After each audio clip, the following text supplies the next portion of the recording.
Batman is an iconic superhero and one of the most popular superheroes in the world, with probably the most films featuring him than any other superhero has. And because of this, he has been in so many different stories in media that in some of these stories, he has died. And this is a list of the 5 best deaths of Batman. Number 5. Injustice 2: Damian's Ending. In the video game Injustice 2, if you play on the arcade as Damian Wayne, then in the ending of Damian Wayne's story, we see that Batman sacrifices his own life to save his son. Bruce Wayne was my father, and it's no secret I hated him. But despite all that, he sacrificed himself to save me. We don't see how he died, but it's made clear that Brainiac was attacking Damian Wayne, and Batman jumped between the two to take the deadly blow in order to save his son. This death actually shows the lighter side of Batman, even though his son is a serial killer who is remorseless.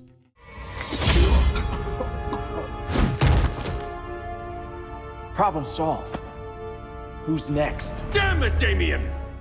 And has even killed Batman's adopted son, Dick Grayson.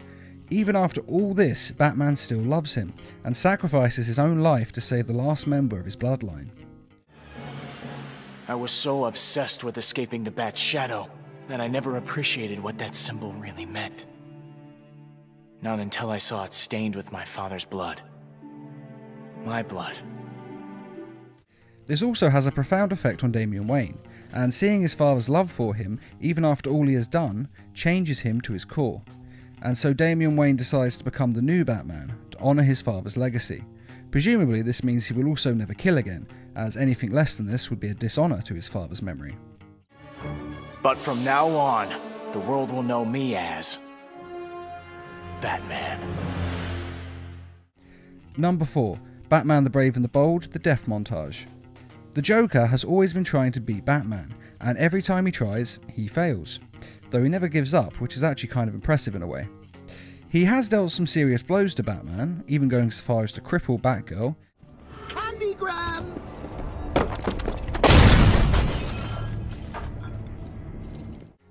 And kill the Jason Todd Robin. Jason. But he has never truly beaten Batman. That is, until he gained the powers of a god, and even Batman struggles against that kind of power. This was a classic story in the comics that was retold in Batman the Brave and the Bold. In that show we see Batmite, who is a being from the 5th dimension who worships Batman and is his biggest fan. The whole reason I've come back is I want to see the ultimate face-off! Your obsession with me is flattering, Batmite, but it's not healthy. And because he's from the 5th dimension, he has godlike power. And he decides to give Batman his powers. Unfortunately, when he fires his powers at Batman, the Joker is hit instead and gains his godlike abilities. Joker then beats Batman by killing him. Nice try, Joker. Then killing him again. Power! Then again, and again. He dies a lot in this episode. This is because the Joker kills him and then brings him back to life and kills him again and again, because he has godlike power. But this is only going to count as one death because, well, it'd be a bit silly to count every individual one. But don't worry, Batman is ultimately able to beat the Joker by tricking him into thinking that he must go inside Batman's mind to send Batman insane. However, it turns out to be a plan of Batman's because Joker's powers are compromised in his brain. He then convinces Joker that if he does make the world he wants, it will be boring for him, as he loves the way the world is now because he's the insane one and Batman is his arch nemesis. Whereas if he changes everything, he won't have a nemesis and he won't be the insane one. Without Batman, there can be no Joker. And so Joker agrees to give up his powers if Batman will let him out of his mind, and everything goes back to normal, relatively speaking. Batmite, can you undo the mess Joker made? Sure, Batman. No sweat. This ending isn't that surprising. After all, Batman always wins. No matter what the odds are, he will always be victorious, as was shown by the Injustice video games and this story. Number 3. Red Sun Motion Comic. Now, the Red Sun motion comic was an alternate universe in which Superman's space pod lands in Russia instead of America, and so he is raised by the values of Russia and the glories of communism. Superman, pride of the Soviet state, symbol of our military might. This leads to Superman becoming Russia's president, and essentially he then becomes a dictator of Russia. Time passed and my grip grew tighter.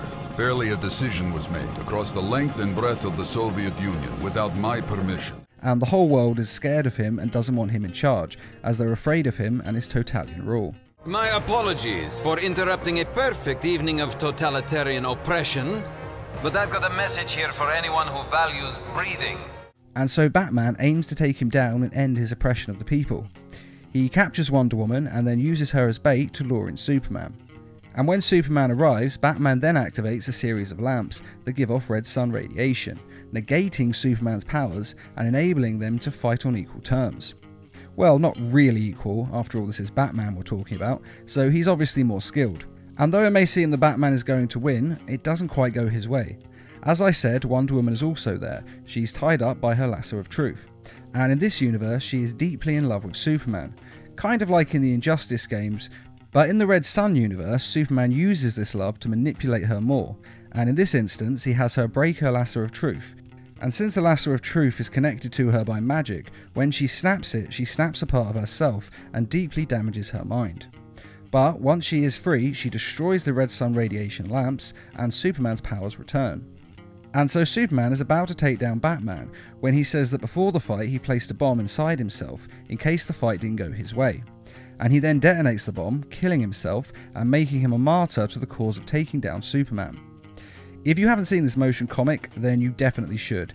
It's on YouTube and I'll put a link in this video's description because it is an absolute classic and so much better than that Zack Snyder Batman vs Superman rubbish. Number 2. Batman the Brave and the Bold, Batman retires. We have another Batman the Brave and the Bold death in a story of Batman's future that's narrated by Alfred, in which we see Batman's ultimate fate in that universe.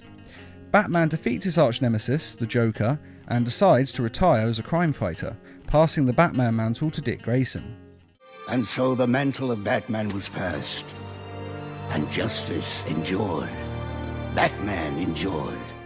He then settles down with his longtime love interest, Selina Kyle, who is of course Catwoman. After all, even crime fighters need love. The two marry and they have a son together that they name Damian Wayne, though this Damian Wayne is a lot different to the one we're used to seeing in the New 52 movies. Namely, he's not nearly that aggressive, and though his parents teach him the skills of being a crime fighter, he doesn't really take to being a superhero. And it looks like he may grow up not to be a superhero at all, as it's not what he wants to do. I don't know if I can live up to the Batman legacy, Dick. I don't know if I want to. If I mess up, people get hurt. That is until fate intervenes, along with the Joker's alleged son. One day, when the Wayne family are at the Batman Museum in Gotham, it is attacked by a man claiming to be the Joker's son. After all, I am the Joker's son. During this attack, both Bruce and Selina Wayne are killed, and Damian loses his parents. No! This tragedy changes Damian, just as Bruce Wayne was changed by watching his parents die in front of him.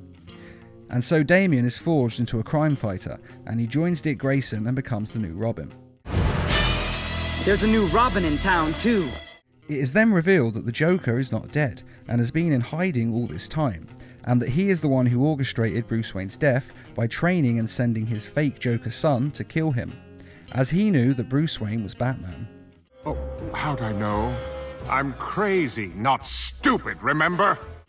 But together, the new Batman and the new Robin bring the Joker and his fake son to justice, and become the new crime-fighting dynamic duo of Gotham. Good job, kid. You think you're gonna stick with it? Yep. Gotham needs a Batman, and Batman needs a Robin. And even further in the future, Damian Wayne eventually becomes the new Batman, with his own son as his Robin.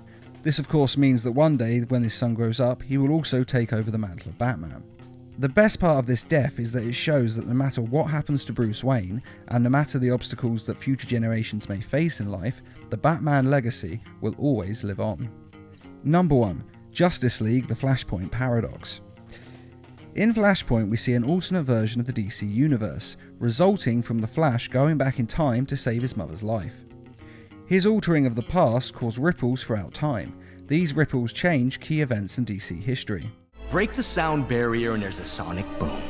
You broke the time barrier, Flash. Time boom. And one of the bigger changes made was to Batman's origin.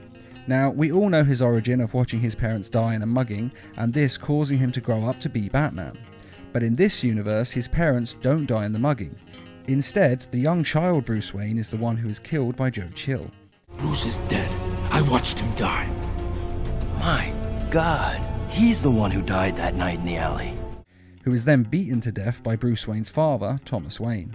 This change in time causes his father to then become Batman instead, while the event sent his mother insane and turned her into this universe's version of the Joker.